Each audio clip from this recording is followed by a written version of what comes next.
Hey folks, it's Kikoski here, and welcome back to Let's Play Edna and Harvey, Harvey's New Eyes. And we left off. I figured out how to save between videos. We also managed to get Freeman out the well. He fell into the well so clumsily, and we helped him. Okay, we also dropped a beehive on his head, but that helped us to get the key. Because these termites that we moved from this termite, well, hole-laden now, it was termite, it might still be termite-laden. Anyway, the tree now no longer has termites visibly on it, which is good enough. And the termites decided to go this way, to where Freeman is. He is covered in honey. Or was. Is he here now? Freeman had now left for good, but at least the termites had found a new home on the bench. And as if that weren't reason enough to be happy, they had been joined by one of those funny gnomes that Lily sometimes saw around. Wait. What?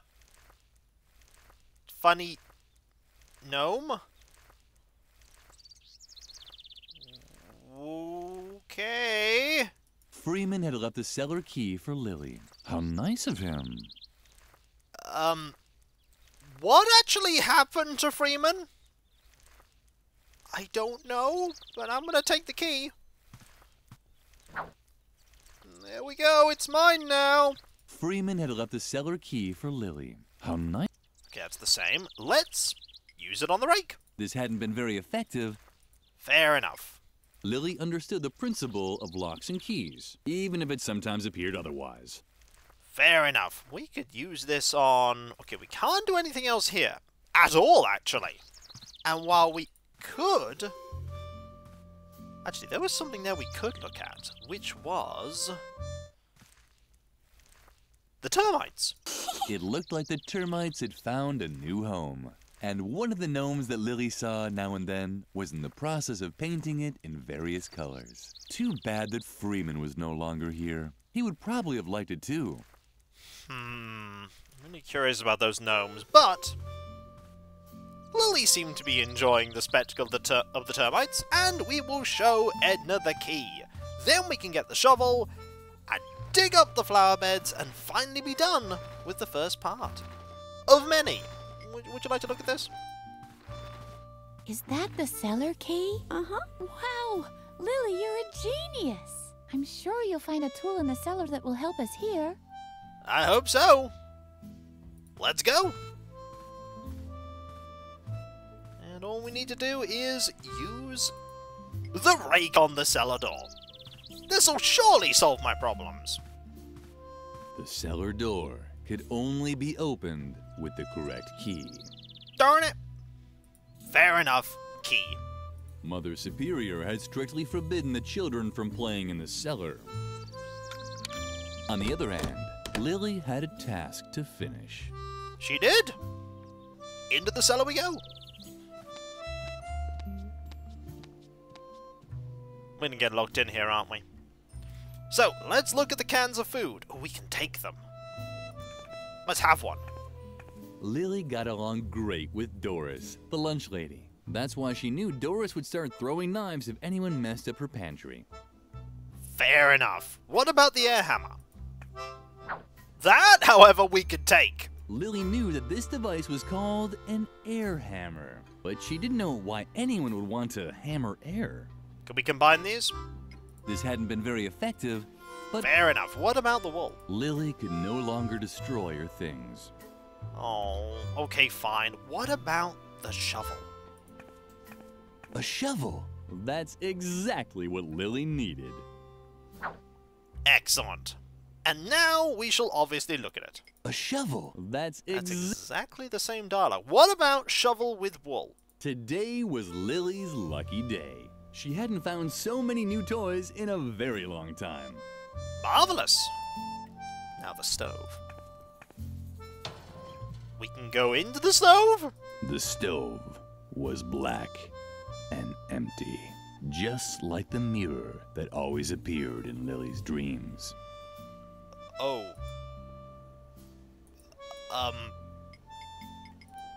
Woolen stove? There were those voices again, ordering Lily to burn her stuff. Too bad there was no fire in the stove. Wait, what? Lily knew she wasn't supposed to play with her food. Food was such a sore loser. And when it started acting up, Lily would get scared. Interesting. Interesting. That is a way to find new dialogue that I completely missed. I didn't get the Freeman dialogue or anything. Ah well. Learning. There were those voices again. Too bad there was... What voices are they? Well, we could surely use this here on other things. And nobody knows what we did. Marvelous. Yet. Lily didn't have to clean her tool now. Fair enough. What about using the wool on the termites? Surely that will yield some interesting results. Also, the music's gone here. Lily would have liked to help the gnome with his work, but she had her own chores to do. Fair enough. I suppose the only thing we can do now is offer the shovel to Edna. And get the treasure. Whatever that treasure turns out to be. Could it be gold? Riches? Lint? Lily didn't really want to damage the inscription. After all, it was the only proof that she did actually have a friend in this world. But I thought she had other friends. It was too bad. Okay, that's the same. So I think the only thing we can do now is give the shovel over. Got it for you, Edna! Yay! You found a shovel! Oh, Lily, you're the best. Let's not waste any time and dig up the treasure. And Edna and Lily began digging out what they thought was a treasure chest. That's quite a treasure chest. It looks like it might have belonged to some space pirates once. So what? They were space pirates from World War II. Who cares? What's more important is that they left us their treasure. Come on, let's open it. I'm so excited. That's an aerial bomb! A real treasure chest. It was hard to tell, but Lily was actually speechless.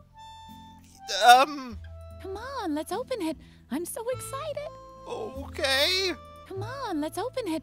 I'm so excited. How do we open it? Do we open it with the air hammer? We're gonna use the air hammer to open up a bomb. But first, let's use the thing we're not meant to use.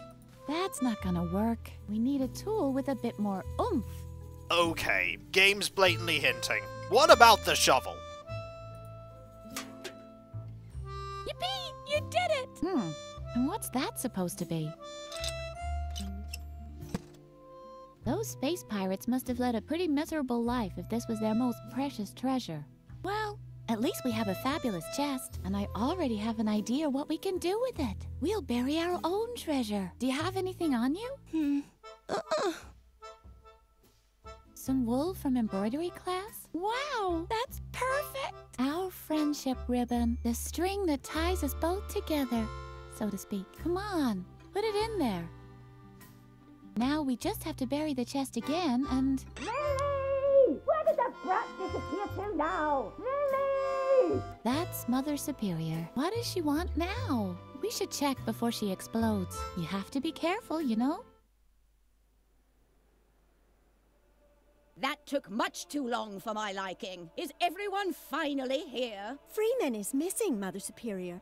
Say nothing more! Your lack of discipline has reached a level that I can no longer tolerate. From now on, all games on the convent grounds are forbidden. And until further notice, there will be no more dessert, and bedtime will be moved up by an hour. And in case you're wondering, it is the bad behavior of one specific student that has led me to take these measures. In my helplessness, I even decided to call on an expert for help. He's a renowned psychologist who will restore discipline and order here in the convent. The examination will take place this evening. The doctor will drive the mischief out of you once and for all. And I can guarantee this much. It won't be a pleasant experience. A psychological examination? Oh, Lily, I'm sure this is all about me. I desperately need a plan. Meet me near the beds. I'll need your help.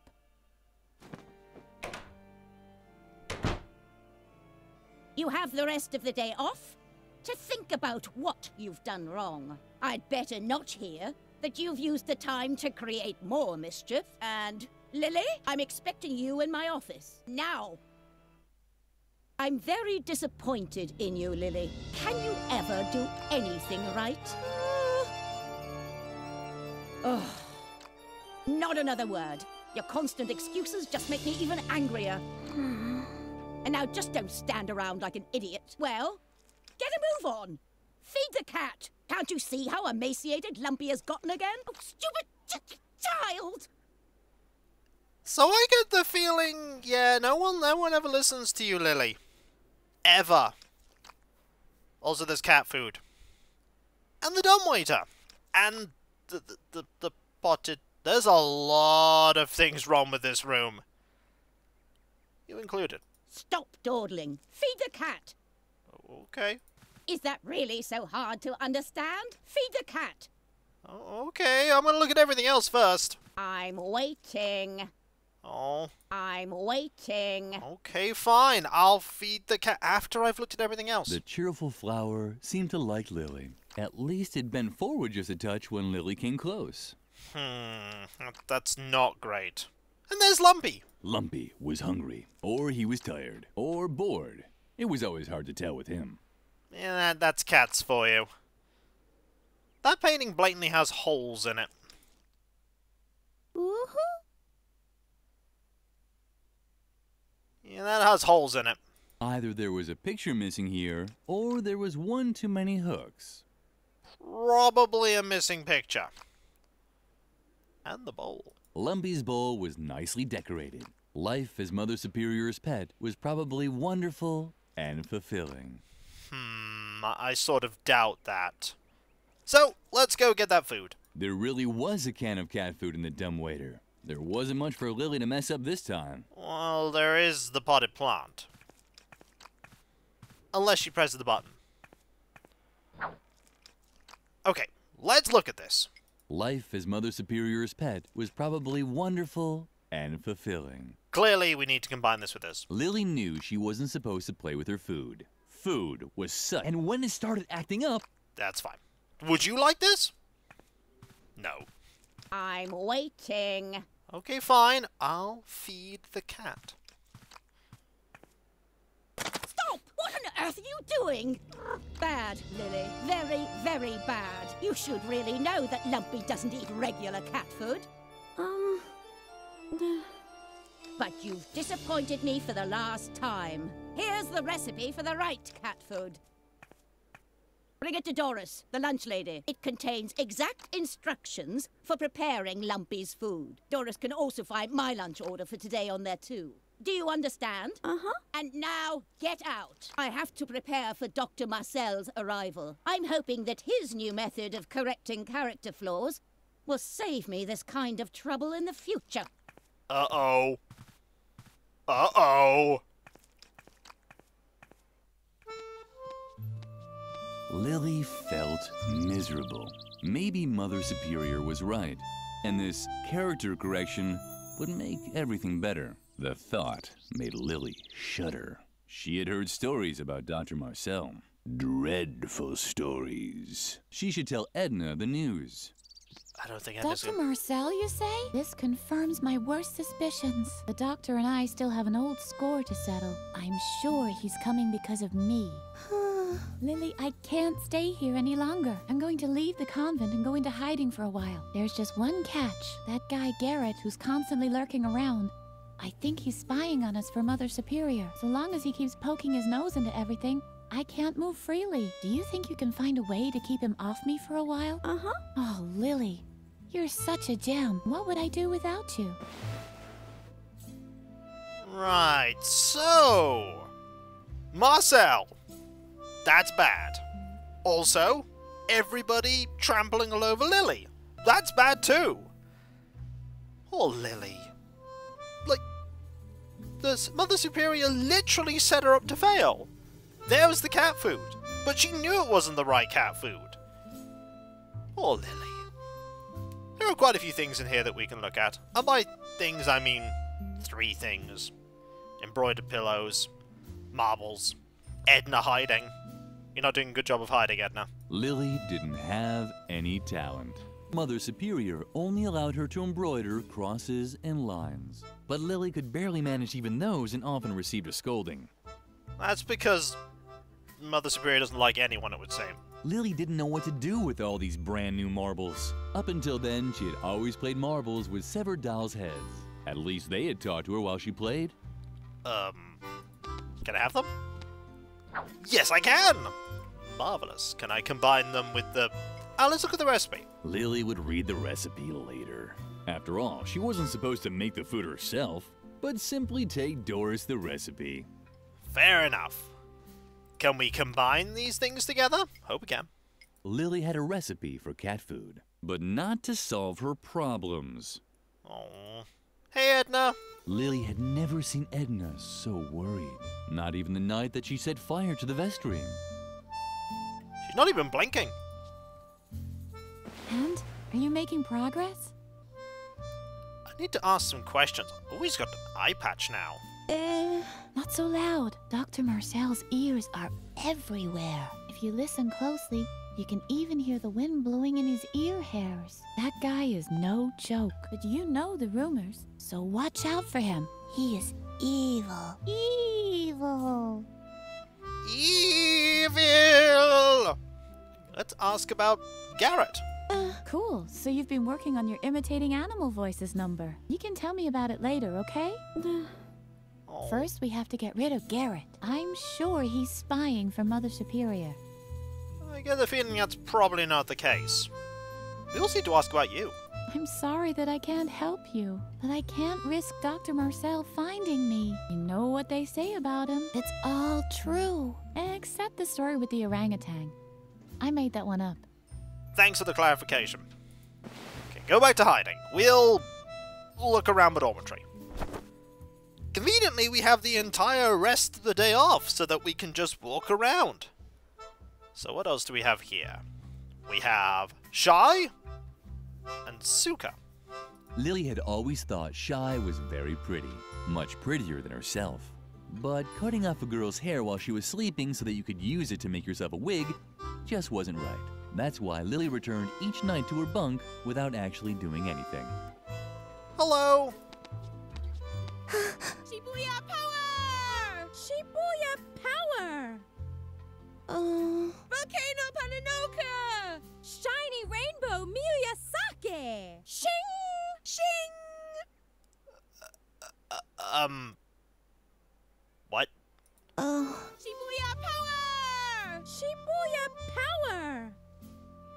Girl, you're so clueless about trends. Just look at how you dress. Don't you know that Shibuya and only Shibuya is hot right now? Where's your glitter? Where are your Japanese accessories? Miyorushi Sparkle! Miyorushi Sparkle! Shing!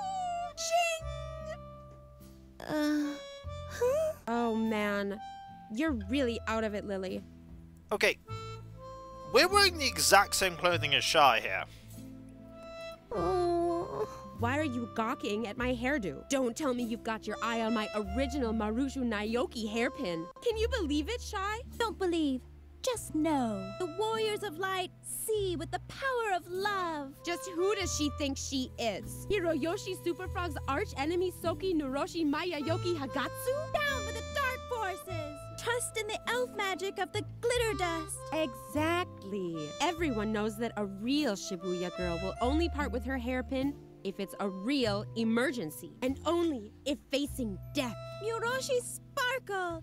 Mystical spirit of the wolf! Mystical spirit of the wolf! Kamanukri! Shing! And anyway, what even makes you think we'll let you have any of our personal things? You haven't launched any radical paramilitary campaigns or done anything to help destroy the state. We can't let the dark forces win! Plus, You've never helped us destroy the school. Does being warriors of the light really mean we have to destroy the school? It seems a little too hardcore to me. But Riot Girl does it too! On page 31 in volume 453, she puts one of Nagayuzu's detonators in the teacher's lounge when the dark forces kidnap Musushi Rainbow. Shibuya is cool! Miyarushi Sparkle!